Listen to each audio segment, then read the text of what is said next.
this is why we have to be proactive about mental health, because self-discipline does not necessarily have to do with when you feel like it or not, right? And sometimes waiting for a feeling to come would mean delaying pouring into yourself and doing what you need to do to be proactive. So self-discipline is going to be really, really big for people who want to be proactive about their mental health.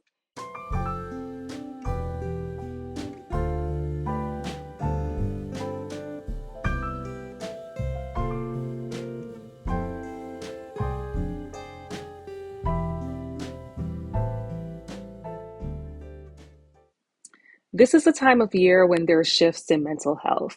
My name is Carrie Winchell. I'm a licensed professional counselor, and I want to talk today about being proactive about fall winter mental health. This time of year, we can see two extremes, and then we can see people who are, in the gray. Um, and so I want to talk a little bit about the extremes, right? For this time of year, for some people, they love the fall. They love when the leaves change. They enjoy the cooler weather. They embrace the holiday seasons. They love that they get more time to sleep at night. And so they really thrive during this time. For other people, we tend to see them do the opposite. We tend to see the decline. The decrease in sunlight hours, their mood is significantly impacted by that. We see some people who are dealing with seasonal affective disorder. So they tend to have depression, bouts of depressions, or seasonal depression that gets triggered during this time. We also see that maybe for some people, grief can be a big deal during the fall, winter. And it's really hard for them as these holidays are coming up and they're grieving a loved one.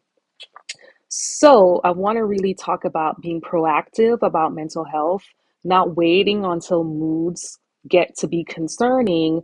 And when by the time you get to that point, you don't have the motivation to help pick yourself up, right? We do know that a we know that a symptom of mental health, a symptom of depression, a fact of depression is that it does take your pleasure, right? It does decrease your pleasure. It does take your motivation, and you do experience a lack of motivation in things that you would normally find enjoyable. So, um, I want to talk about pouring into yourself, pouring into your spirit, right? Really making sure that you're understanding your needs and tending to them. Um,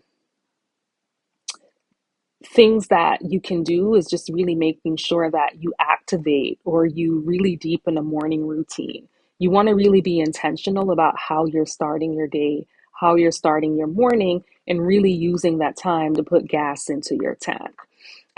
Take starting or restarting a hobby, right? This is a good time to reshift. People tend to be more indoors during this time of year, and there's plenty of things, of hobbies that you can find or that you can restart that are indoor. Spending time with loved ones. Sometimes you do need to be around the people who are supportive and who are positive and who are funny as well, right? That humor is also important during this time to help you to also remember just the things that are the things that bring you joy, the things that bring you pleasure, the things that allow you to laugh. Okay. Um, exercise is really going to also be helpful in terms of being proactive. Studies have shown that the mental health benefits of working out, of exercising, is starting to outweigh the physical benefits.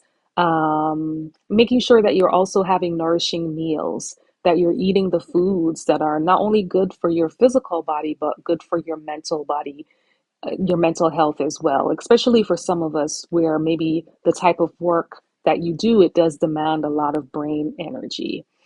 If you are someone who is on medications for mental health, you also want to make sure that you're keeping your appointments with your prescribers, that you're checking in and having discussions about how you're feeling and reevaluating if your medications might need to be tweaked at this time. If you're not taking any, if you're not prescribed mental health medications, right, looking at supplements, exploring supplements and experimenting to see how supplements might benefit you during this time. So one of the things that I think can be a big hindrance to pouring into yourself is self-discipline. And this is why we have to be proactive about mental health, because self-discipline does not necessarily have to do with when you feel like it or not, right? And sometimes waiting for a feeling to come would mean delaying pouring into yourself and doing what you need to do to be proactive. So self-discipline is going to be really, really big for people who want to be proactive about their mental health. And barriers to self-discipline, I mean, there are numerous amount of barriers, but I want to touch on two barriers, right? Tiredness, being tired. So this is why it's so important to have nourishing meals and to be exercising, right? Because sometimes when you need to get up earlier in the morning, people are tired. And so they don't get up and they roll out of bed and just get ready for work and start the day. And then by doing that, you're depleting yourself, you're reducing your serotonin levels, and that's this is not going to help you with taking care of your mental health. So you want to make sure that you are coming up with a plan for your tiredness, okay? Because that's going to affect your self-discipline. Another thing that's going to affect self-discipline is laziness, right? Let's be real. Some of us do not want to do the work. We don't want to take the steps that we need to take to taking care of ourselves. And to be quite honest, I see some of us have a lot of energy for helping other people and for taking care of other people, and we don't have that level of energy for taking care of ourselves. So maybe you might need to speak with a therapist. Maybe this is your time to start therapy or restart therapy, and this can be a way for you to not only address being proactive about your mental health, but maybe address ways that it's easier for you to care for other people as opposed to caring for yourself. All right. I think that sometimes when we're waiting on a feeling and it's like, well, I don't feel like it. But here's the thing. A lot of people don't feel like going to work, but we know the immediate consequences of not working, right? Loss of your job. Now you can't pay your bills. Now you don't have a place to live. So we connect with and understand those immediate consequences.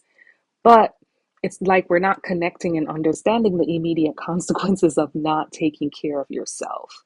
Not taking care of yourself can also lead to you losing your employment, not being able to pay your bills, right? And not being able to take care of the responsibilities of your life. So this concern or complaint about not feeling like waking up earlier to pour into myself, not feeling like exercising, not feeling like preparing nutritional meals, that needs to be addressed, right? Because as I said, we understand the immediate consequences of having to go and work. Please understand the immediate consequences of not taking care of yourself, right? You cannot work from the bed. You cannot work from the bed. All right. So um, check in with your mood, check in with how you're feeling, see if you need to reach out to someone, meaning if you need to go meet with your doctor, meet with your therapist, meet with your personal trainer. But this is a time to be proactive. Let's not wait for your mood to become concerning, and then it's hard for you to come up with a plan at that time. All right. Any questions, any concerns, feel free to put them in the comments. Thank you for listening.